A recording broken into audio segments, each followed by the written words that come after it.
Hi folks, welcome back to another episode of the Single Dad's Cookbook. Today we're going to be making family favourite beef lasagna. So for this you're going to need some minced beef. I've got 500 grams of lean beef there. I've got a red onion and a white onion. I've got some beef stock. I've got thyme, sage, basil and oregano, tin of tomatoes, salt and pepper, 1 carrot, garlic, some mushrooms and some streaky bacon. So first of all, we're just going to chop up the bacon, get that nice and done there, and we're going to separate it all out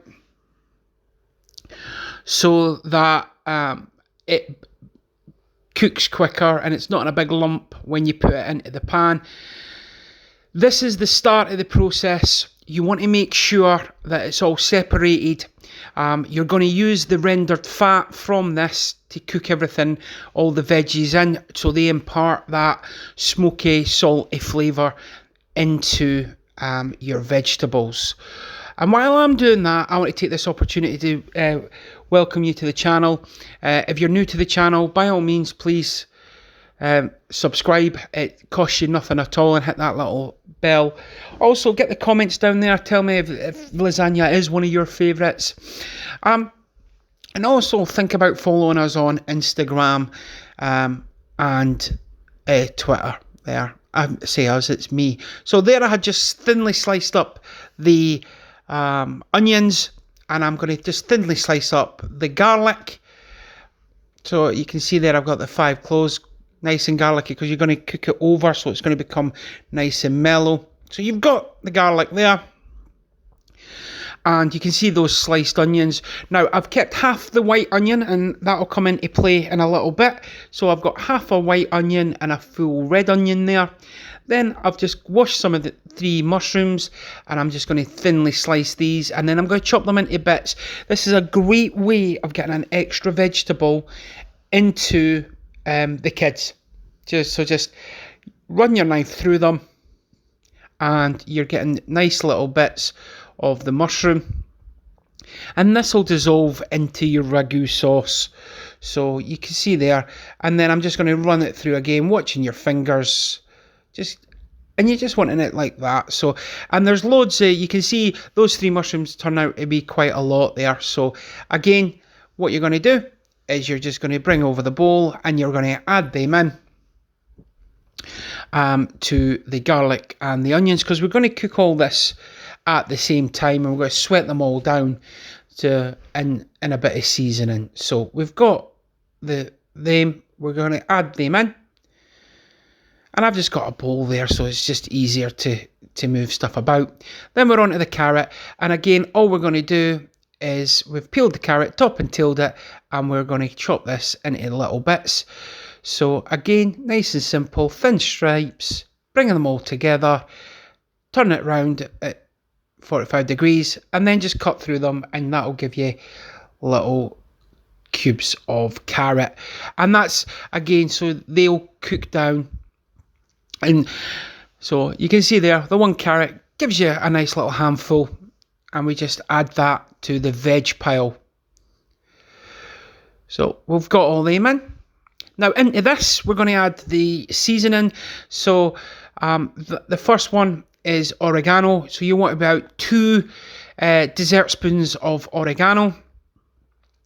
You want 2 tablespoons of sage and 2 tablespoons of basil, with 1 dessert spoon of thyme, and that's your little mix there. Once you've got all them in, you want to give it a little bit of a stir, just so that the herbs are starting to coat the veg a little bit. Nothing too strenuous, just give it a gentle mix round. We're going to get them a bit more, but you've just given it a bit of a mix there. Now what I'll bring over the bacon, so you can see all that bacon's rendered down. So there you go, and all the fat, and that's all flavour at the bottom of that pan there. So what you're going to do now is you're going to add in all the vegetables, and you're going to sweat these down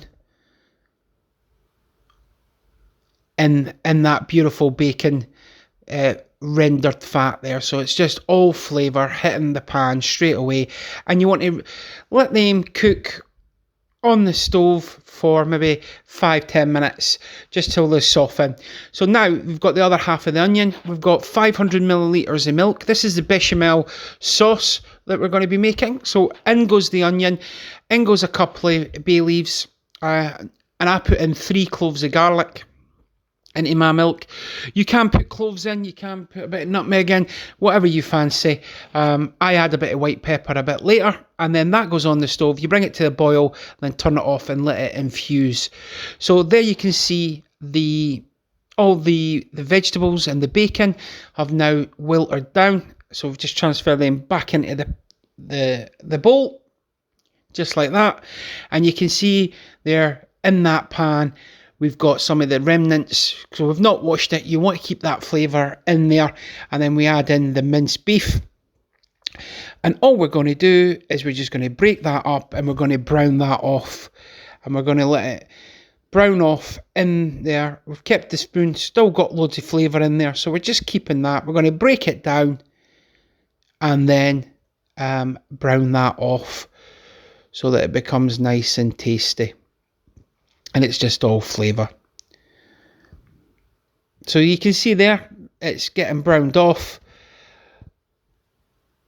So now when we go into here, we add back in. Well, first of all, before we do that, I've got an oxo cube here that I just crumble in. So it just gives it a bit of extra richness in that mince. And then I'm also going to add in the 2 stock cubes of beef stock. Now, if you can't get these jellies, what I would recommend, instead of adding the water element to this, you add in beef stock. So, and that's probably about 250 mils of beef stock instead of water. So I'm just adding in both of them, squeezing them in, and I'm just going to mix them around a little bit just to let them start to melt.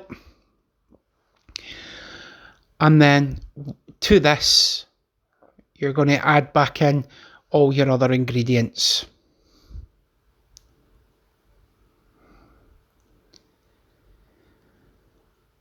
So first of all, we've got all the veg and the bacon. Getting everything scraped in there because that is just pure flavour.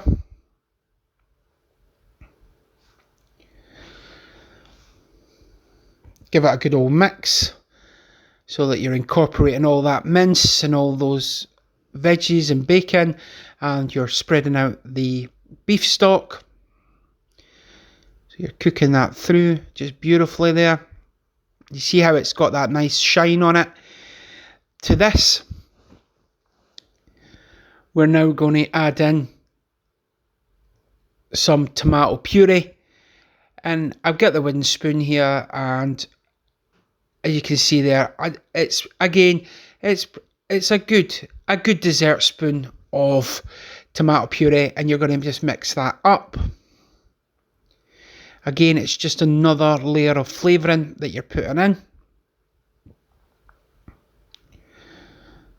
Give it a good old mix.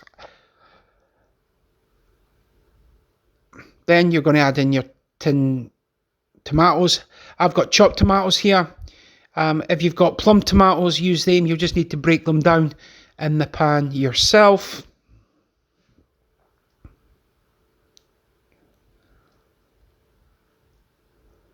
Give that a good old stir.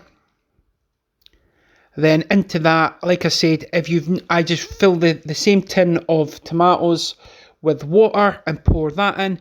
If you've not got the beef stock cubes, then you obviously replace the water with beef stock. Give it a good old mix. One last stir around. Pop the lid on it, medium heat, bring it to the boil, let it cook through. And you can leave this for 40-45 minutes. Keep an eye on it. Make sure the liquid doesn't go down too much. But that is your ragu sauce for the lasagna on the go. lid on, and you can sort of forget about it. And after a little while, see all the water coming back off it there. After a little while, give it a stir, and it'll look like that. So absolutely beautiful, perfect, just breaking down. The veggies are holding their own. Give it a taste. This is for seasoning. If you need to add any more salt, pepper, or any of the actual flavourings themselves.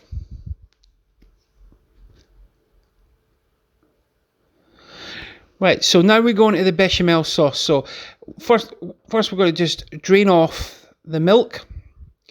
So to remove all the elements that we had in there, so you've not got any stray parts.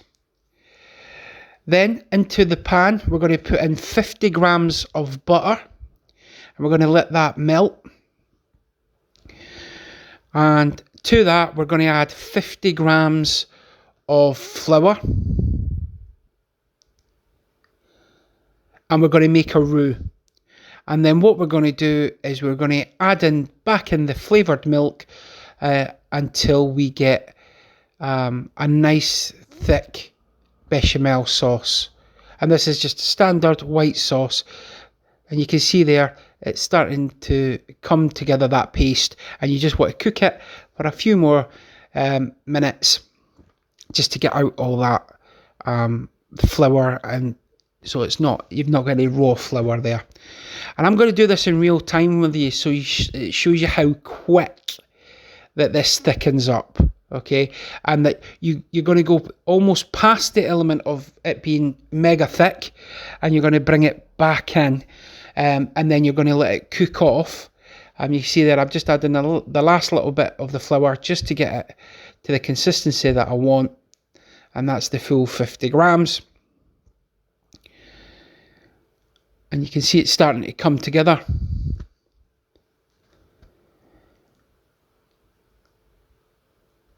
So we've got that, and then to this, we're just going to slowly add in the milk.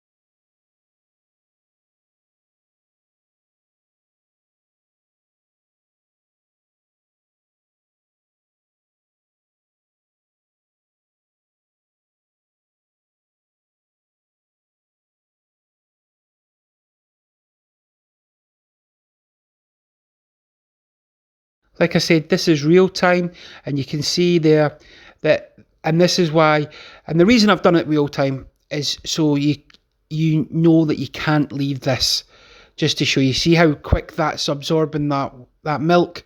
So you just want to keep going and adding it in slowly and surely, just slowly and surely, just keep going, keep going, keep going. You see how thick that's become, and like I say, you want to add in that milk. And you want to keep going and just keep stirring it, and you've got to trust it that the lumps will come out, and you just keep stirring and stirring and stirring, and the lumps will come out. But you got to keep at it. Or guys, look, they do make bechamel sauces. A well-known brand make a white sauce specifically for lasagnas.